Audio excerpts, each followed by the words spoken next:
Welcome to Pods with Posh and Paul, a podcast designed to inspire and challenge listeners through story, experience and insight.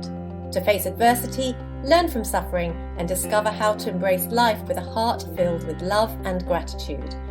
We are so thrilled to have you journey with us and can't wait to share your stories. Join Sue O'Callaghan and Joanne Webb as we disrupt the theory that everyone has perfect lives.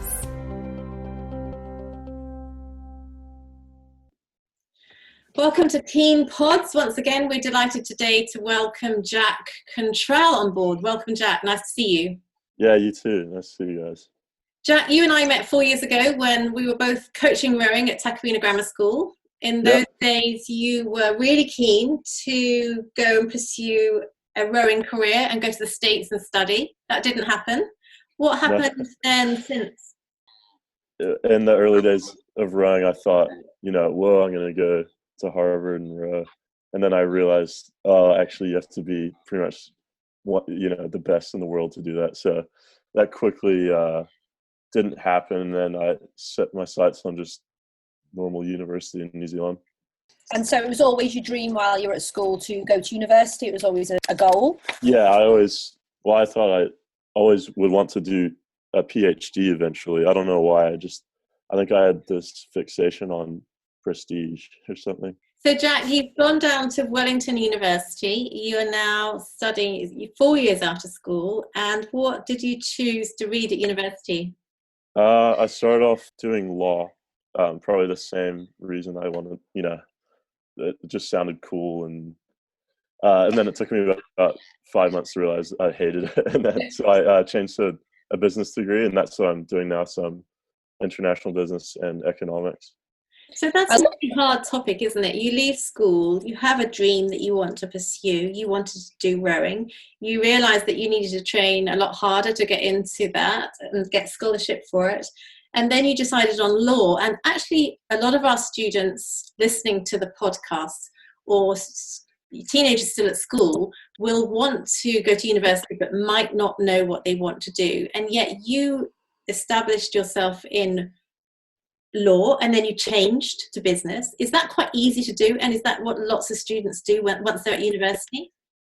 Yeah, it is quite easy, and especially for law because it's not automatic entry. So you have to take a second major when you start. So it's really easy to change either into that second major or just into something else. I think it's a really good message because as a teenager, you thought you wanted to go to Ivy League. You thought you could get a rowing scholarship. It was a kind of a dream. It was a bit of a goal. You realised perhaps that wasn't going to be realistic. So you still realise that you want to go to university. You've gone to university. You've tried something. And maybe for the wrong reasons, who knows? Who knows if it's wrong or right? It doesn't actually matter because you gave it a try, but you've realised you didn't like something.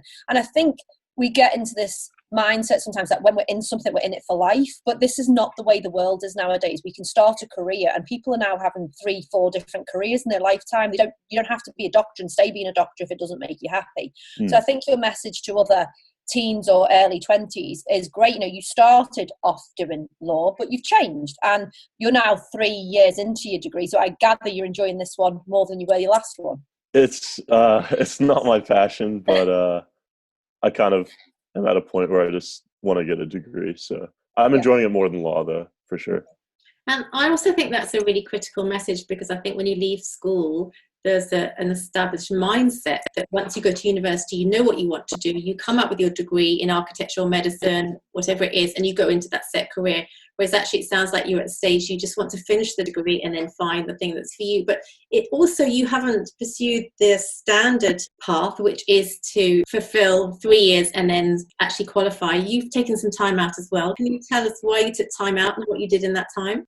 Yeah, so in 2018, and I was in my second year of uni, and I didn't have a great year. I wasn't liking my degree and multiple things. It wasn't a very good year for me, so I just thought I need to refresh myself, I guess. So I decided to take 6 months off uni, the first 6 months of this year, and my dad kind of pushed me in the direction of Outward Bound, and I ended up doing a 72-day Outward Bound course over in North and South America. That was quite a big thing, obviously. and definitely came back from it with a new sort of perspective. And what did you learn on that? Because it sounds quite gritty. It sounds quite exciting. So what did that experience teach you? What did you come away with? I guess the main things were I was being too hard on myself. That was sort of the main feedback I got, because Outward Bound, you get a lot of feedback. Like every day, everyone's giving you have to give people feedback and receive feedback.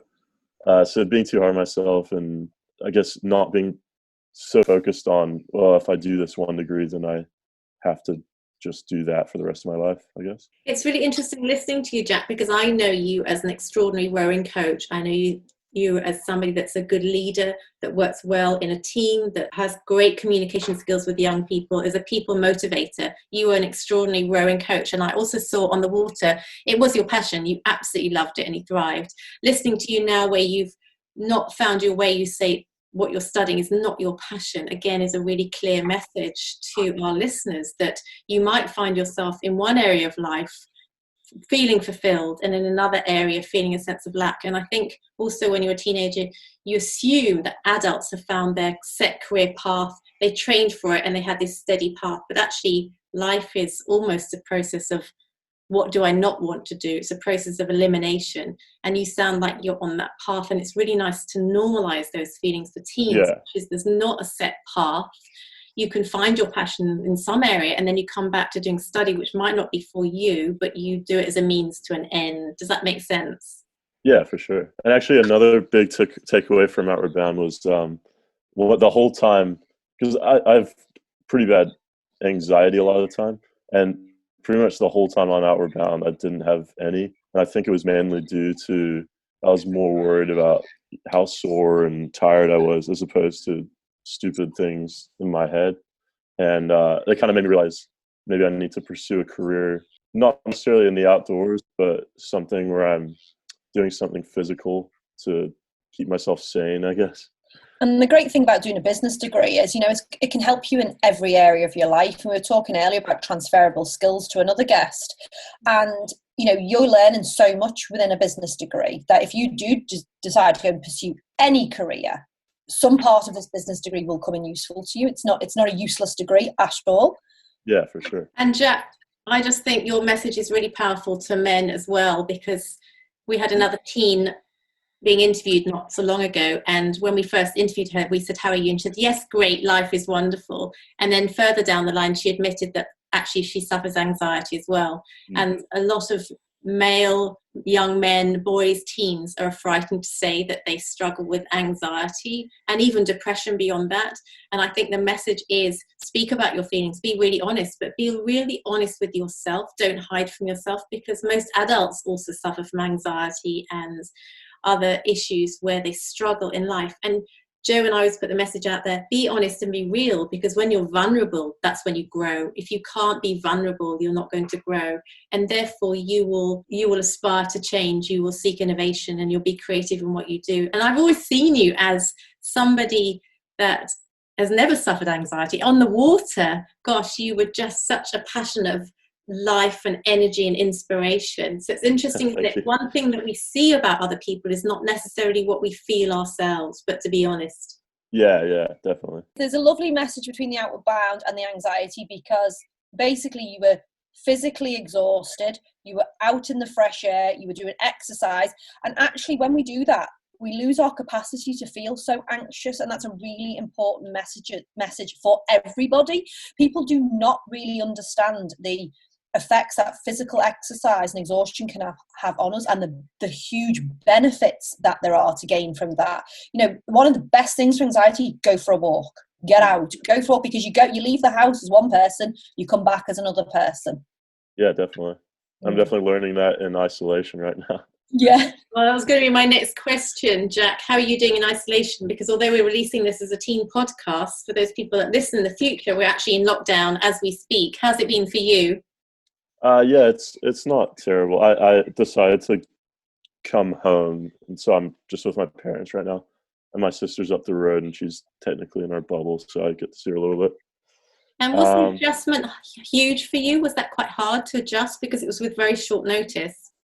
Yeah, but at the same time, it had only been probably a month since I had moved out of home from summer, so it wasn't too crazy. Obviously, it's not the easiest thing living with my parents again, especially when I'm stuck inside. Well, not necessarily, but confined to just us three. Jack, you're at university, you're obviously studying, you've fallen into a business degree. You still don't really know what you want to do you, when you leave university? You haven't got a set plan, have you? No, but I am starting to lean towards military is my plan. But I'm not stuck on anything. No, I don't really know what I'm going to do. Yeah, no, I just think the message for teenagers as well is, you don't have to know what you want to do.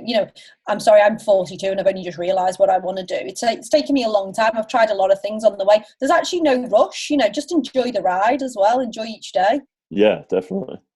Jack, thank you so much for joining us today. We're talking to teens about being realistic about your expectations, being realistic about your emotions, and I know you will have inspired so many. Good luck with your studies. I hope lockdown doesn't last too long. Yeah, definitely. Lovely to see you again, Jack. You too. Thanks, guys. Thanks so much for being with us today.